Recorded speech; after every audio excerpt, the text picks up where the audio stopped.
I want to take up in November the 12th, 1921. Sanctity in the divine will has no boundaries, and it's the closest to its creator and will have the primacy over all other sanctities. So here we have a very important message.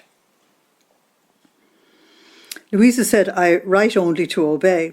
Otherwise, I would not be good at marking down a single word.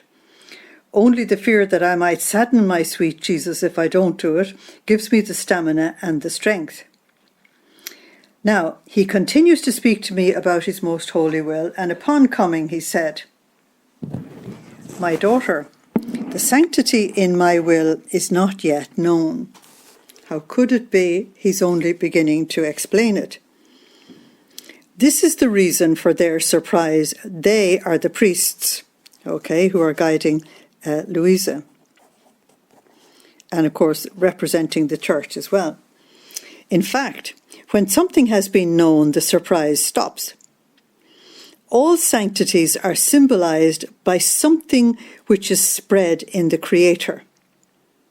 In other words, all sanctities represent something of God and something of what he has done. There are sanctities symbolized by mountains, others by trees, others by plants, others by the little flower. If you take St. Therese of Lisieux, she said she was the little flower. Others by stars.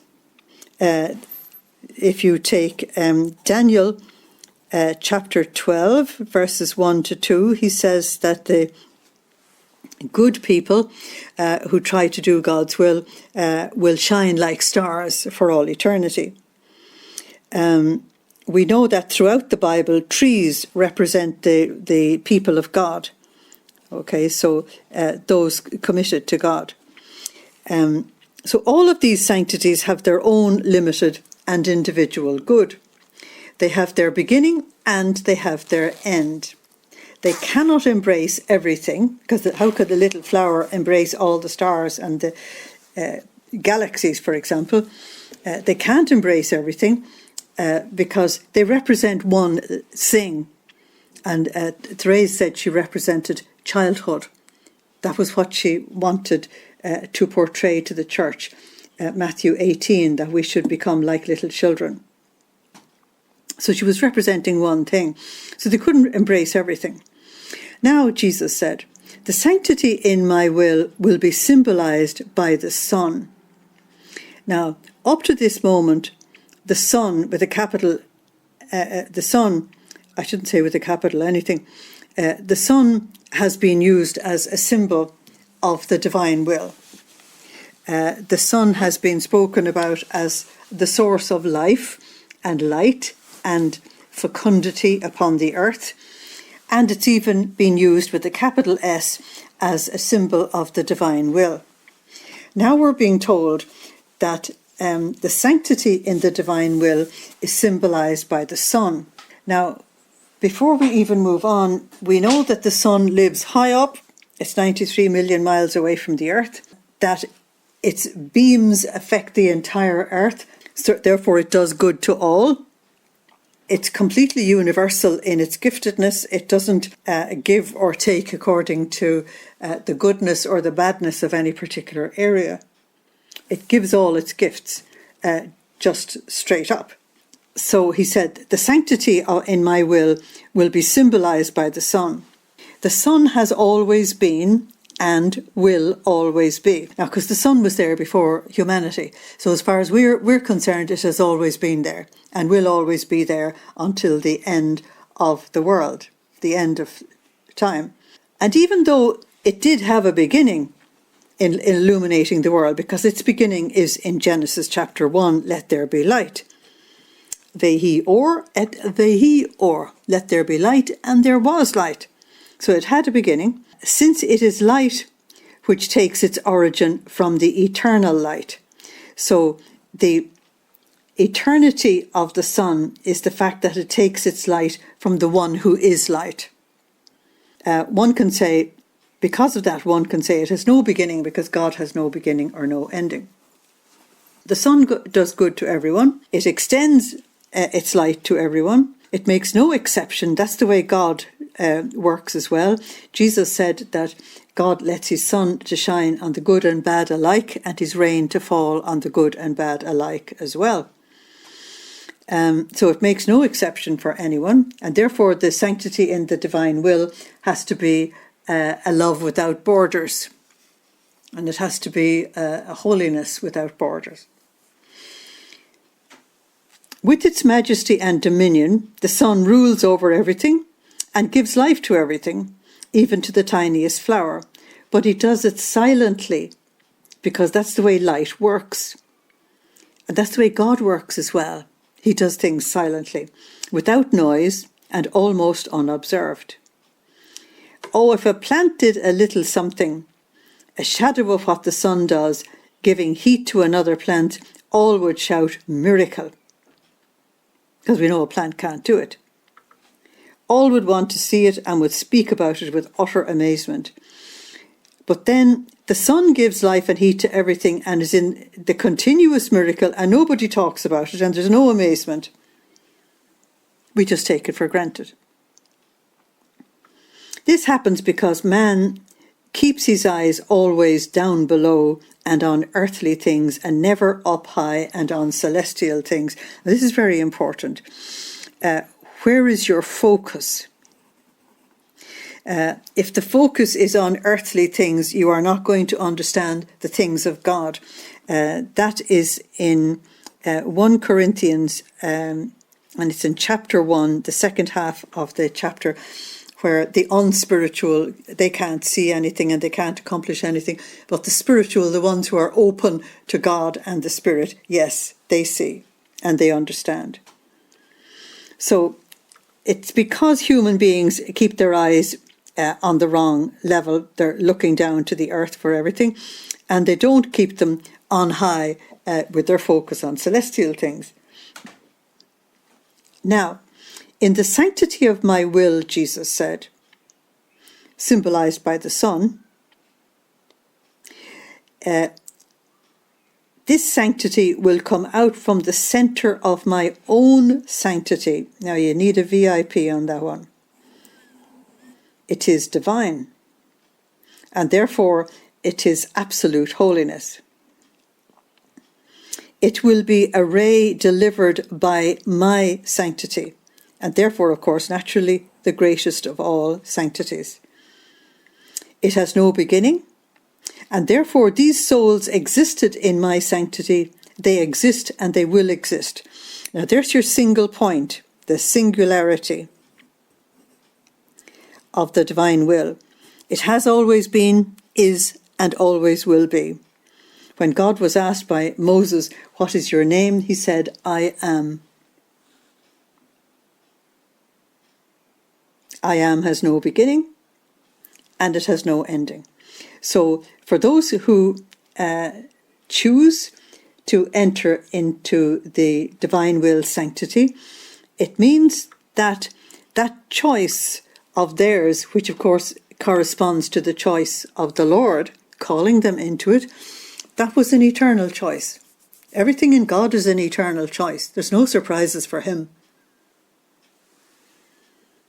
Just think about it. Therefore, these souls existed in my sanctity. They exist in the present and they will exist. There's your past, present, and future. Isn't that something to think about? They were together with me in the good that I did. They never went out of the ray in which I had issued them to the light. So, if we are living in the divine will, and the divine will accomplished great miracles in the life of Jesus, we were there. Our yes was there. Our fiat was there. When he preached the gospel, our fiat was there. When he agonized in Gethsemane, our fiat was there. And you see this with Luisa in the hours of the Passion, that Jesus lets her know she's actually there. It's not just there in prayer. She's actually there. They were together with me in the good that I did. They never went out of the ray in which I issued them to the light. Since they never departed from my will, I enjoy myself with them, and I still do. That is Proverbs 8:31. The Lord delights to be with the children of men, as a parent delights to be with his children as well. My union with them is permanent. So you can see that our surrendering to the divine will is an eternal commitment. It is without ending. It has a beginning because it depends on our decision, but it has no ending. My union with them is permanent.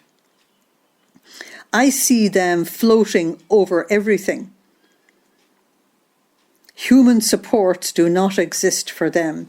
We're not actually looking to humans for anything. We're going directly to the Lord. And therefore you have Deuteronomy 32:12. The Lord alone is their guide. Human supports do not exist for them, just as the sun does not lean on anything. It lives up high as though isolated. But with its light, it encloses everything within itself. So the souls living in the divine will are not looking to the earth for anything because they receive everything from God. And yet the whole earth benefits from their relationship with God. They are giving to the earth, but the earth is not giving to them. It is the same with these souls. They live up high. So there's the spiritual eagles. Okay, they live up high like the sun, but their light descends to the deepest bottom and extends to all. So there's the love without borders, and the way that souls are saved by people in the divine will, living the hidden life of Nazareth. I would feel as if I defrauded them if I did not keep them aware of and did not let them do what I do. So because we live in the divine will, he allows us to participate in everything. Therefore, there's no good which does not descend from them. That is the shocking conclusion that Jesus brings. There's no good, notice the no good, which does not descend from them. So here you have an extraordinary image of God like a great sun, and the rays of this sun go out and give life to absolutely everything. And then we enter into that sun and become one with it. So we are in those rays that go out giving life to everything. But if you say we two are one, you have to add, but he is the one. There is no good which does not descend from them.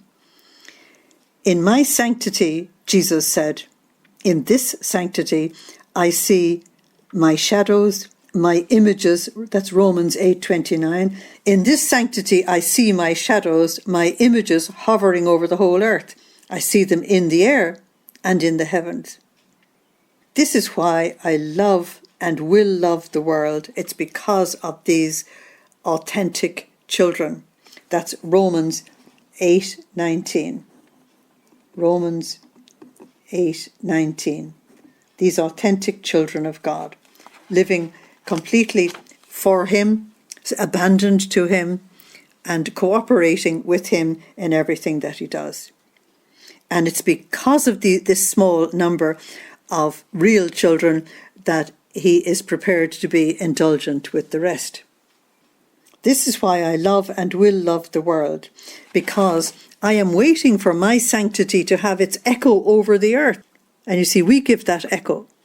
And I'm waiting for my rays to come out to the light, to give me complete glory, returning to me the love and the honour which the others have not given to me. So we give him the honour and glory and love and thanksgiving and worship and everything else in the name of all, in substitution for all who do not give it to him. However, just like the sun, they will be the most unobserved without clamour. That's very important. You see, if God gave you a healing ministry, it would be very obvious you'd be out there, you'd have the crowds absolutely running after you. There would be great meetings and hullabaloo and noise and everything else, and you'd get both persecution and great praise and honour and all the rest of it. It's all out there. The lights and the bells ringing, the lights shining and the bells ringing and all the rest of it. But the sanctity, the spirituality of the divine will is completely the opposite to that. Our Blessed Lady was the first, after Adam, of course. She lived completely unobtrusively. The people in Nazareth probably only thought she was a nice lady, and that she was friendly, and that she was no trouble. I remember being utterly amazed at a person in whose dwelling I spent some time during my labours around the world, and the person saying to me, "But you're no trouble at all." And at the time, I didn't appreciate what was actually being said. But somebody living this interiority is no trouble to anybody else, because you're not making any demands. You're not looking for anything from them. You're not looking for advantages for yourself. You're not putting them out. You're there to give. You're there to be a light for others. You're not there to receive. And so Jesus said, like the sun, these souls will be the most unobserved without clamour at all. In fact, some of these saints are not even recognised in the house they actually live in. Their immediate family don't recognise them, let alone anybody else. And if anyone wants to look at them, my jealousy will be such that they will run the risk of remaining blinded and will be forced to lower their eyes in order to regain their sight. In other words, the Lord won't allow the mystery that is operating within you to be observed by anybody else. He did not allow anyone to observe it in our Blessed Mother's life, not until after the resurrection, when John took care of her and she began to reveal herself to him. Do you see how beautiful the sanctity of my will is? It is the sanctity closest to your Creator. Isn't God the most unobserved person in the universe? Isn't he the one who has no clamour? He's not looking for anything. He's giving all the time. He's giving all the time. And his love is without borders. People or groups that we might think is outside of his mercy or his love are totally within it. If you're alive, you're within that mercy and within that love. So this sanctity is closest to that of the Creator. This is why it will have primacy over all other sanctities. Now that's a very important thing. Here we are at the worst time in history, and yet this sanctity is being given to us, and Jesus is saying that it will be higher than all other sanctities, and that it will have primacy over all the other sanctities. Okay?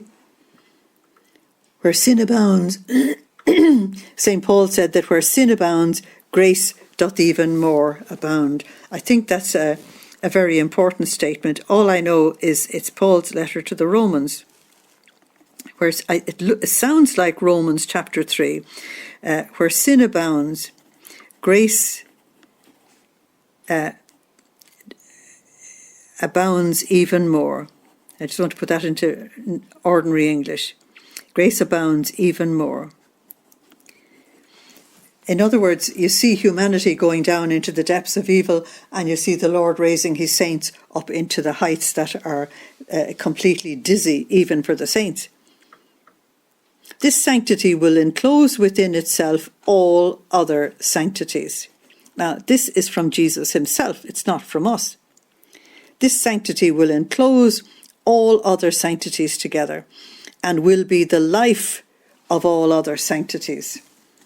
In other words, it's this relationship with God that's going to enable other people to have their dramatic miracle ministries and their wonderful evangelization ministries and all the other ministries that they have, and the great preachers. It will enable them to have their great ministry, and they won't have any idea that there are completely hidden souls upon the earth empowering that.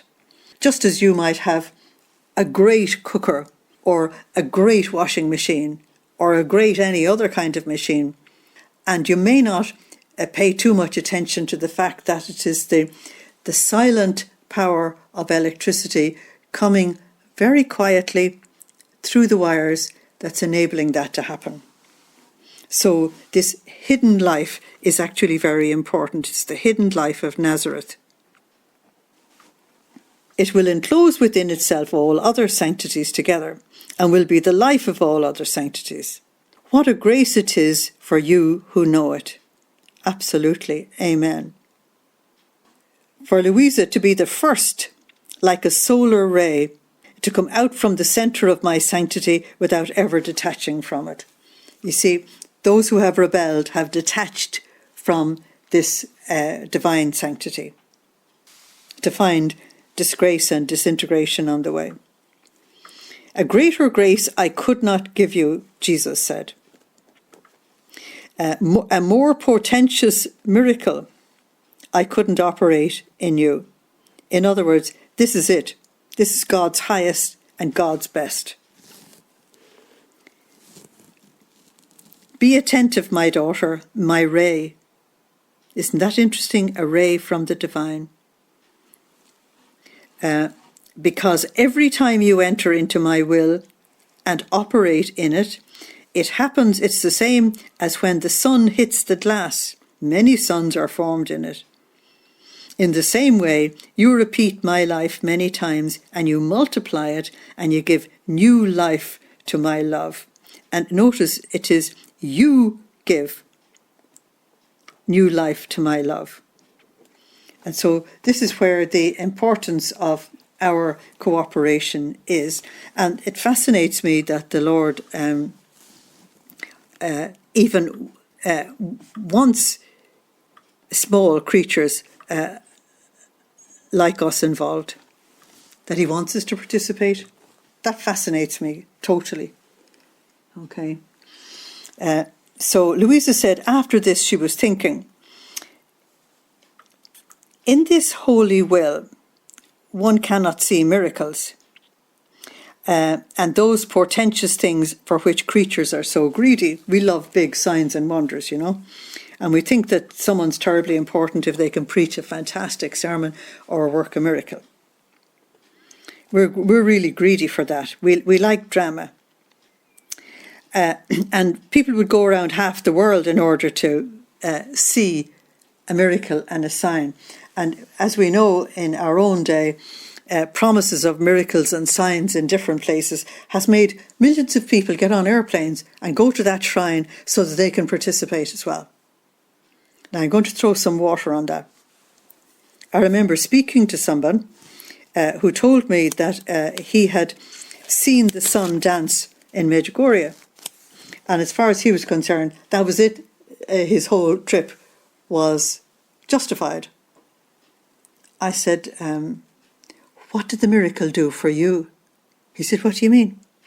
I said, you saw the sun dance in the sky. You saw this big drama. You saw this great sign. What did it do for you? He said, I don't know what you're talking about. I said, listen, man, if God has given you a sign, if God has shown you one of his miracles, surely there is a response from you to God. That idea hadn't occurred to him. There was no thanksgiving. There was no commitment. There was no conversion.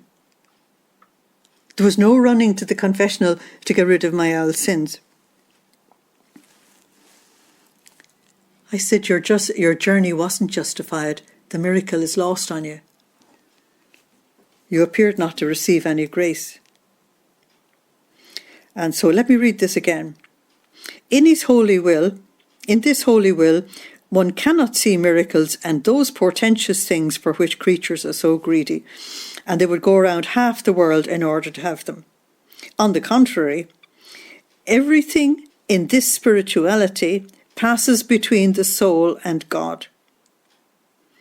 And if creatures receive good, they don't even know where it came from, because God comes in a hidden way to us. And you only know that this thing is there. It wasn't there before, and it's there now. It really is like the sun, which, though it gives life to all, nobody points to it.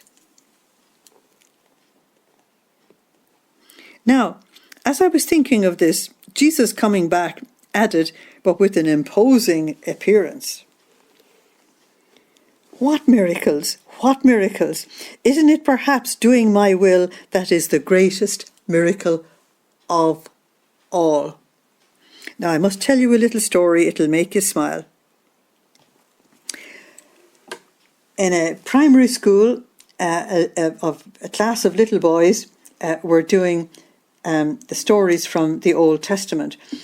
And they had read, and their teacher tried to explain that the sun stood still when Joshua prayed so that a battle could be completed in one day. Because if the sun went down, there was going to be no victory. So God, in his great mercy, held time still until the battle was finished. And so the children were asked a question.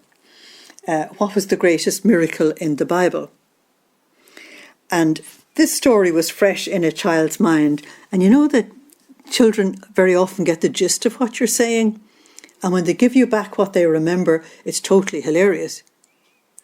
And one little boy said, the greatest miracle in the Bible. Now, he never mentioned creation. He never mentioned the incarnation. And he never mentioned redemption. And he never mentioned Pentecost. Okay, now all of those things had happened. He said, the greatest miracle in the Bible was when a father told his son to stand still and he did it. I think that's brilliant.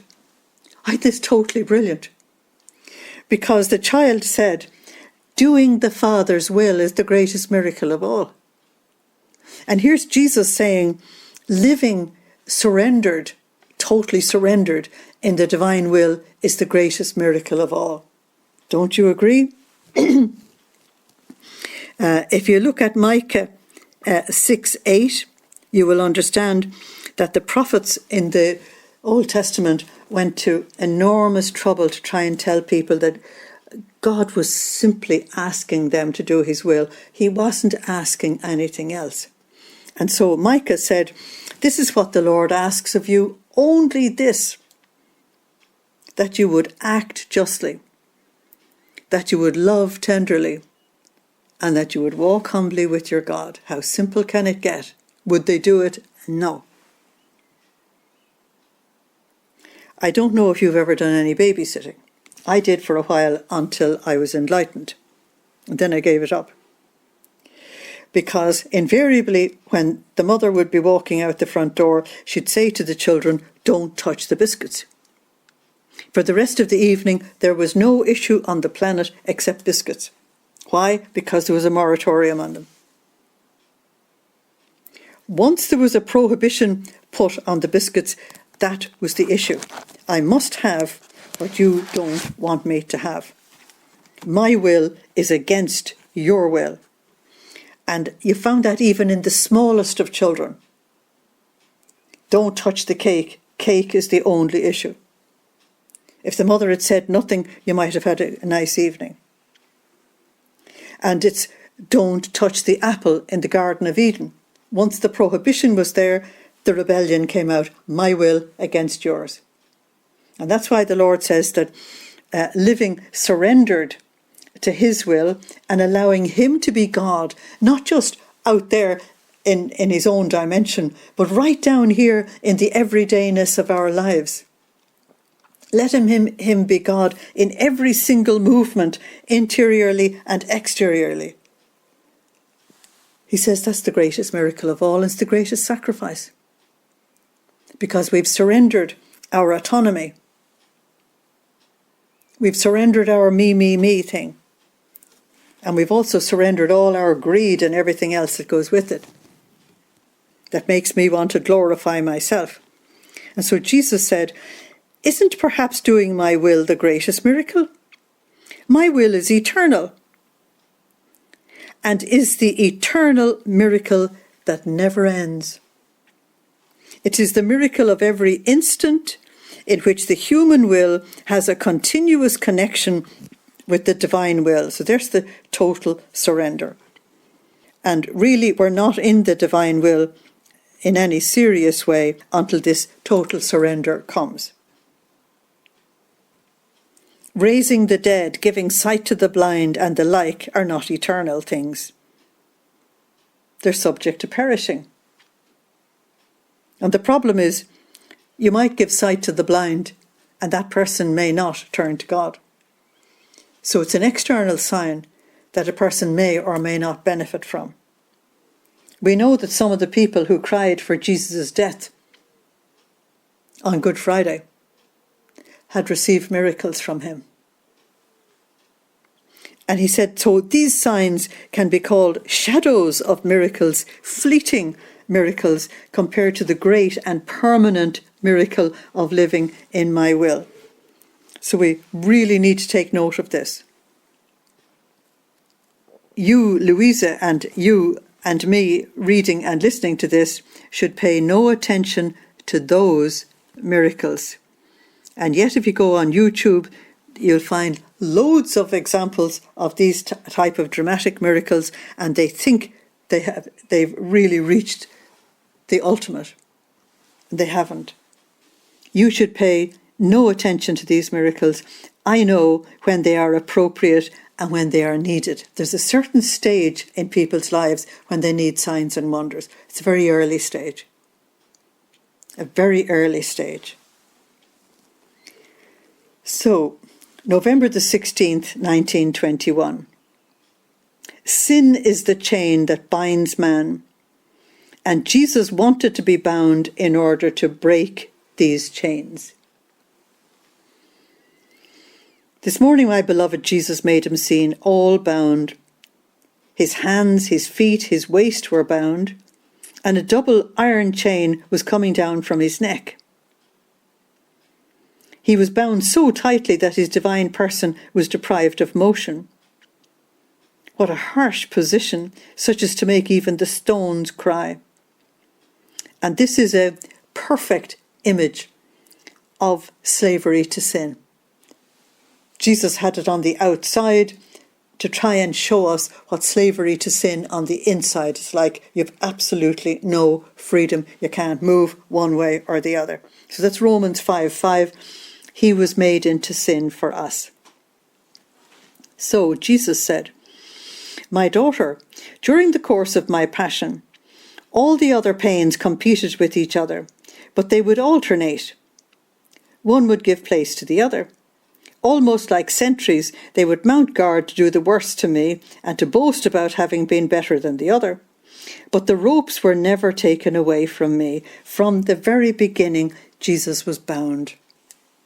And I think this is an absolutely extraordinary thing, that if you really look at it, Jesus came on earth to break all our bonds, to release us. And if you have in your mind at this moment the image of a zip, a long zip, and Jesus came to open that zip, to liberate us, to free us, absolutely. But as soon as we got our hands on him, we bound him. We bound him physically in ropes.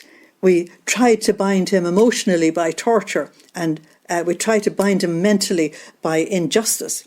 And we tried to bind him in every possible way. He was bound and bound and bound and bound and bound and bound and bound until we nailed him to the cross.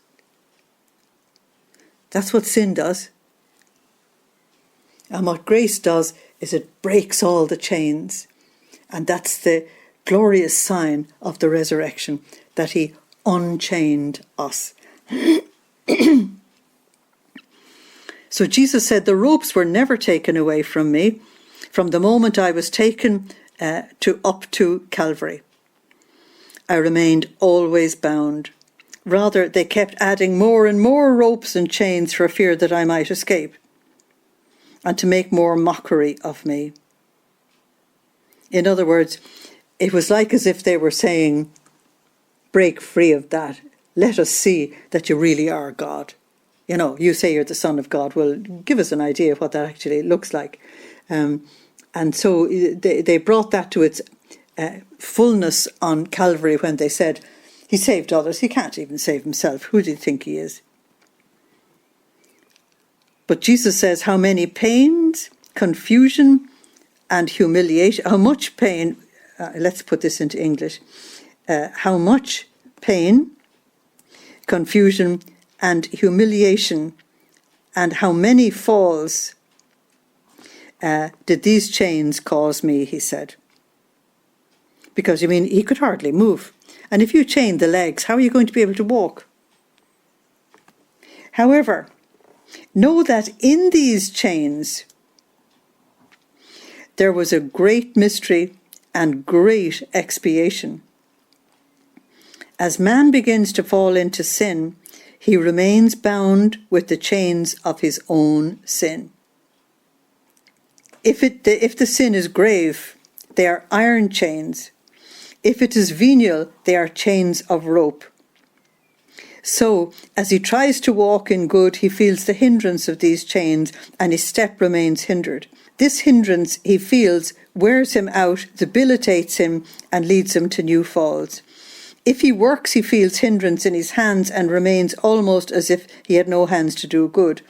In seeing him bound like this, passions make feast, and they say, the victory is ours. And from being the king, that means the dominator of your own body, soul, and spirit. The person in control of their own little land. Instead of that, they render him a slave of brutal passions. How abominable man is in the state of sin. And I, in order to break these chains, wanted to be bound and never be without chains. You see, nothing happened in the Passion that God didn't actually permit. And if God permitted it, it had a very good purpose, because God won't permit something that doesn't have a good purpose. It's as simple as that.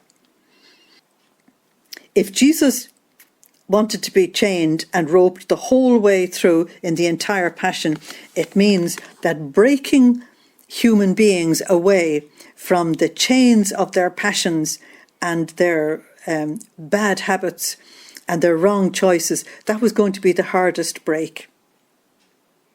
So he said, in order to break these chains, I wanted to be bound and never be without chains, so as to keep my chains ever ready to break his.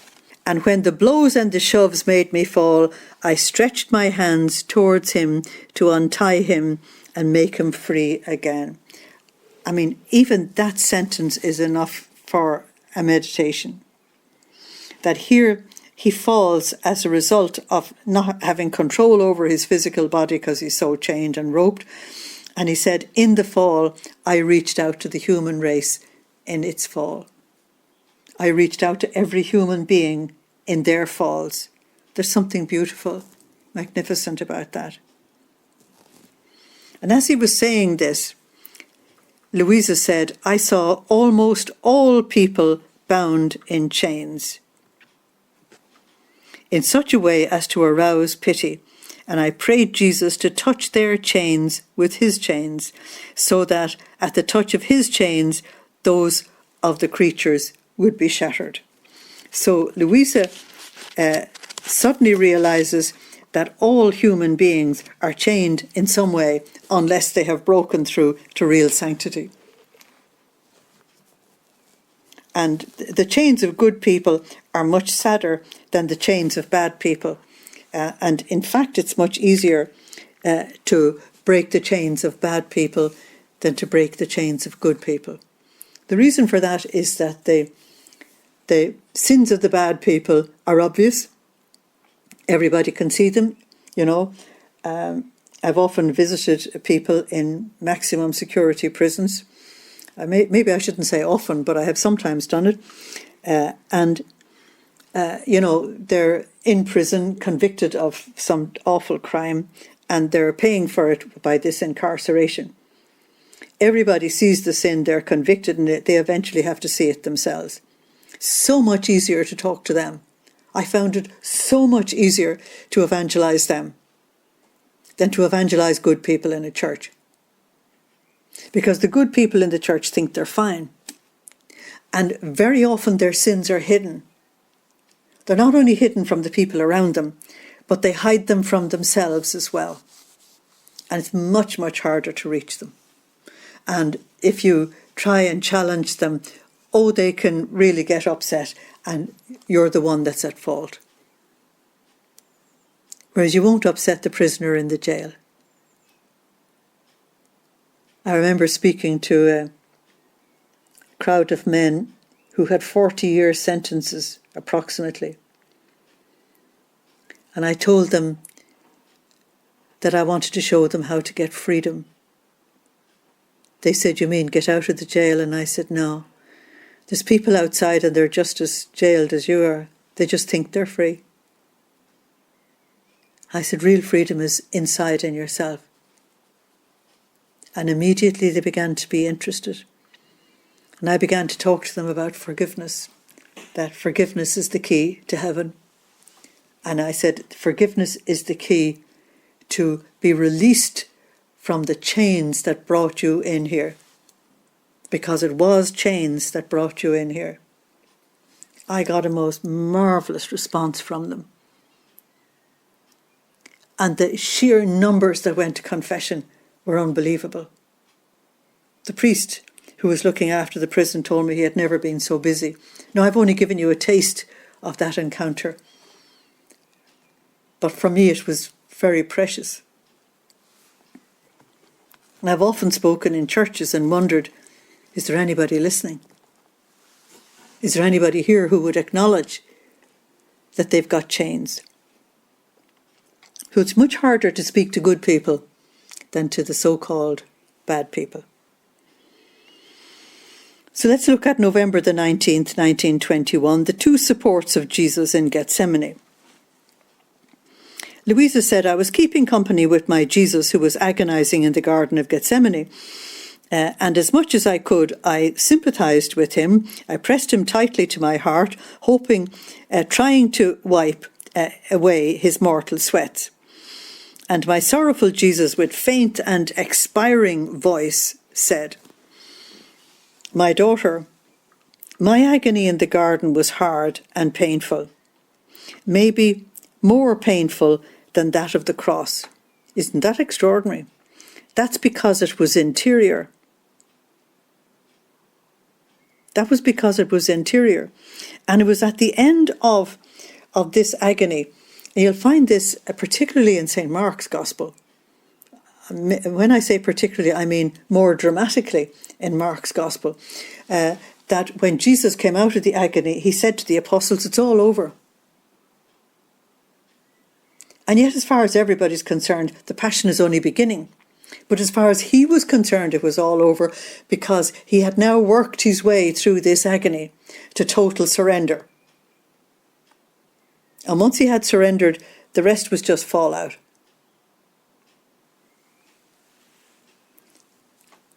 So he said, the agony in the garden was hard and painful, maybe more painful than that of the cross. In fact, if the cross was the fulfillment and the triumph over all, here in the garden it was the beginning. And sufferings are felt more at the beginning than when they are reaching their climax. That's interesting.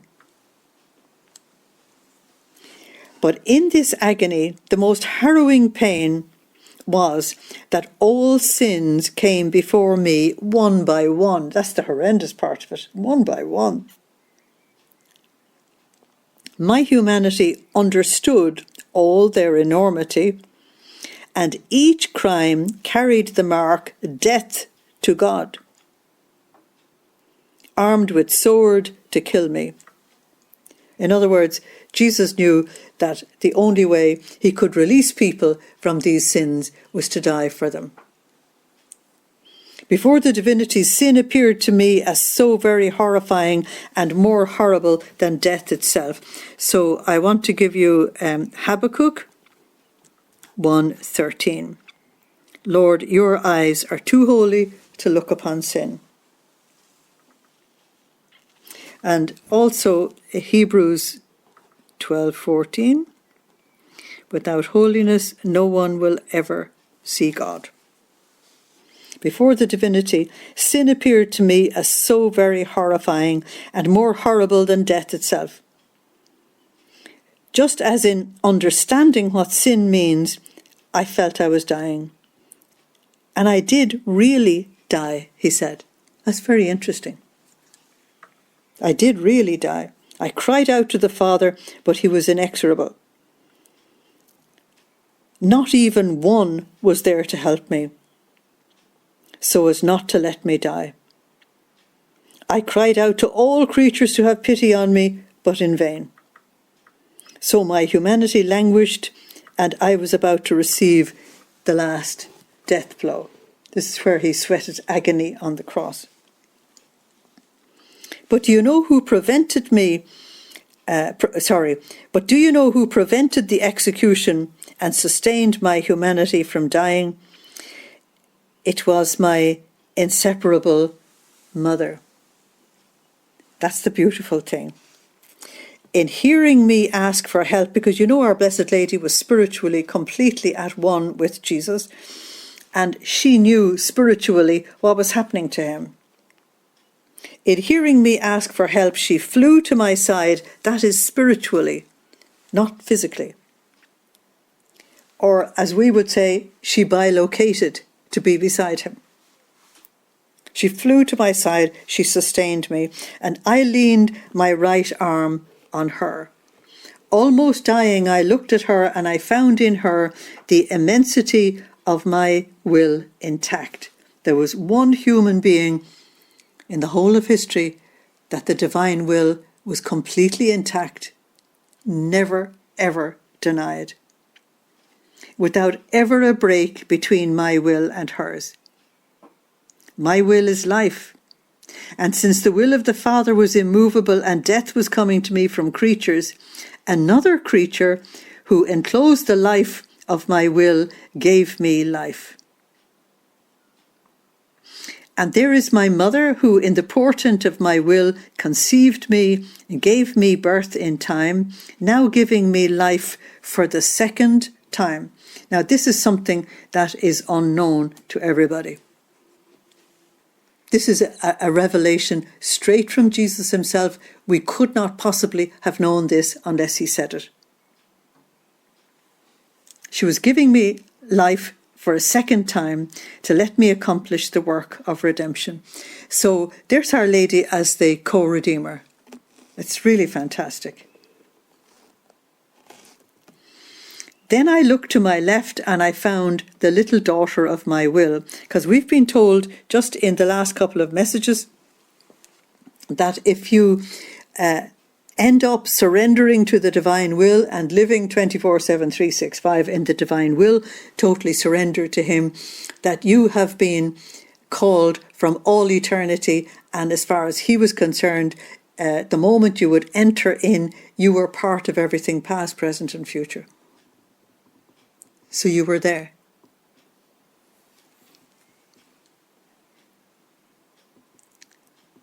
So I want to give you Matthew 20, verses 20 to 23.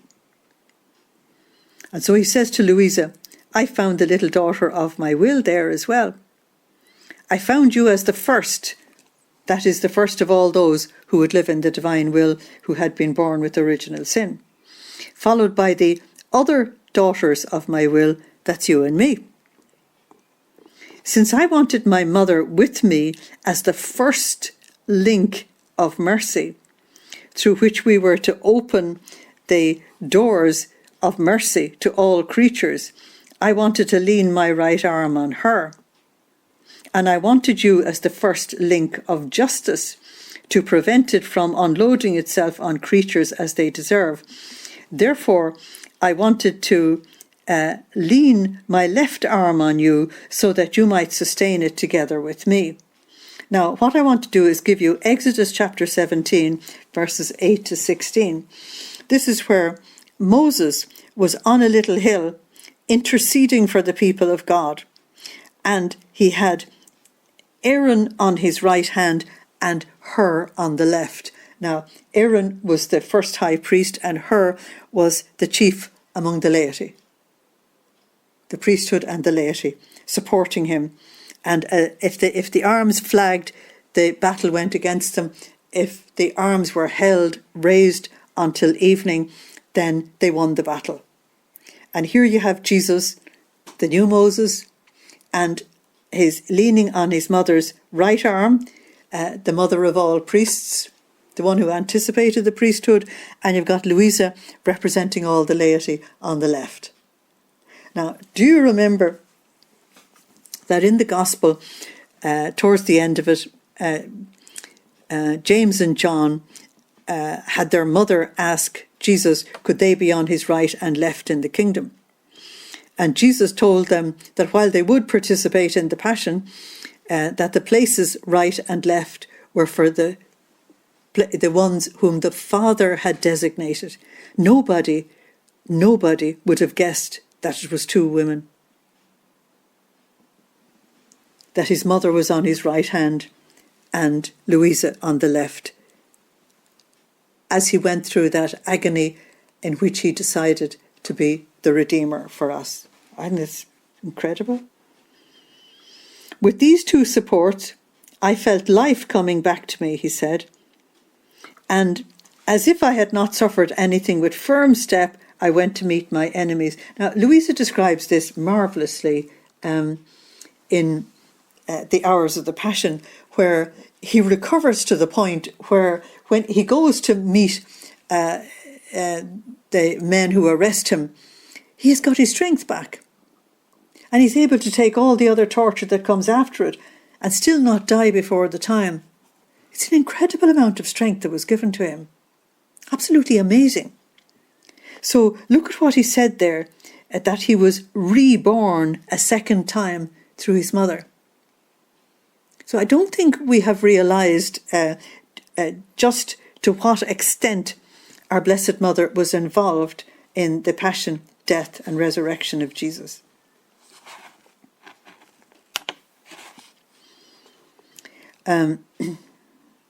So with these two supports, he said, I felt life come back to me, and as if I had not suffered anything, with firm step, I went to meet my enemies. In all the pains that I suffered during my passion, many of which were capable of giving me death, these two supports, that is, our Blessed Mother and Luisa, never left me. And you can see that in the Hours of the Passion. Luisa goes through it step by step with him. And she intercedes for him and with him and in him and through him. It's just totally amazing. And when they saw me nearly dying, with my own will, which they contained, they sustained me, and as though giving me many sips of life. O prodigies of my will, Jesus said, who can ever count them and calculate their value? This is why I love so much the one who lives in my will. I recognise my portrait in her. I recognise my own noble features. I feel my own breath, my own voice. And if I did not love her, I would defraud myself. I would be like a father without offspring, without the noble cortege of his court, and without the crown of his children. And if I did not have the offspring, the court and the crown, how could I call myself a king? My kingdom, Jesus said, is formed by those who live in my will. And from this kingdom, I choose the mother, the queen, the children, the ministers, the army, the people. I am everything for them, and they are everything for me. So notice what an important role the Lord has actually given to us, that the kingdom is going to come on earth through us, because it'll only come through those who live in the divine will. So afterwards, Luisa said, I was thinking about what Jesus had told me, and I said to myself, how can this be put into practice? And Jesus said, in order to know the truths, it is necessary to have the will and the desire to know them. So I want you to put a big heading here, desire to know the truths. If you really want to know the truths, he will reveal them. You could be reading Luisa's material and you don't really want the revelations. Well, the material will just die on you.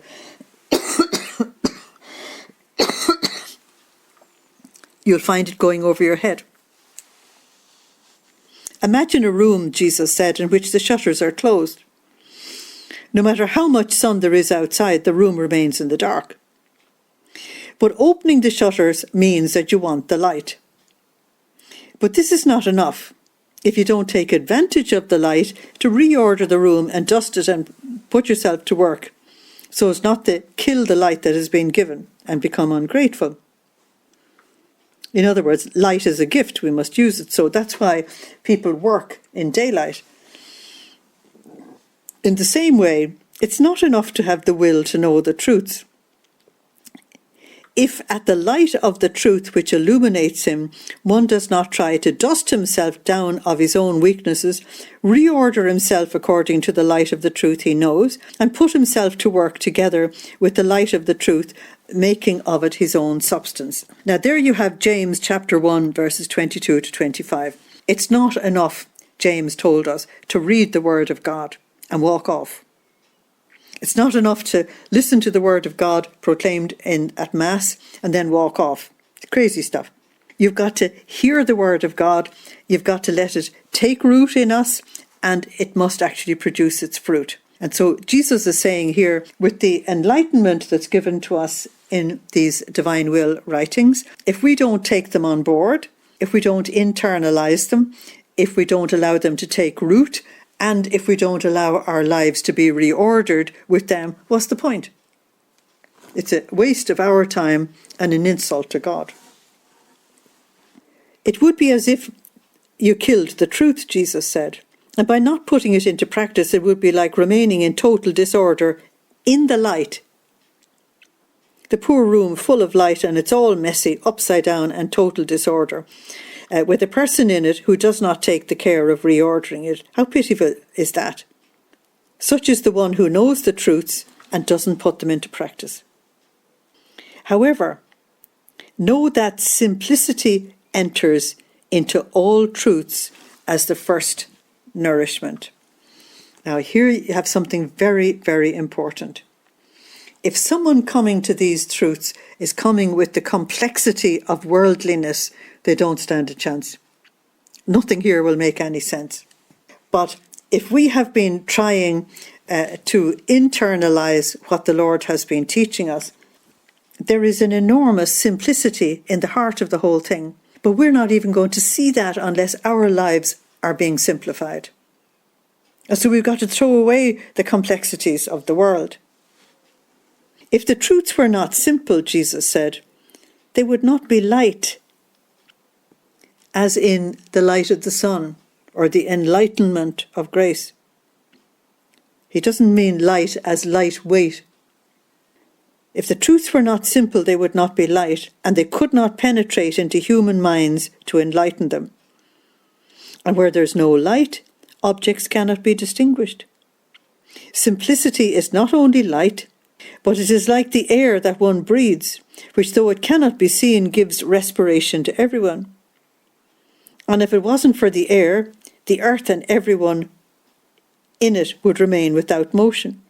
Therefore, if the virtues, the truths, do not carry the mark of simplicity, they will be without light and without air. Now, God is light, and we're told that simplicity is light. So, in this entire process, we have to be transformed into light in order to come to that singularity, to that place where we are completely submerged, totally abandoned in the divine will. I'm going to stop there for a moment.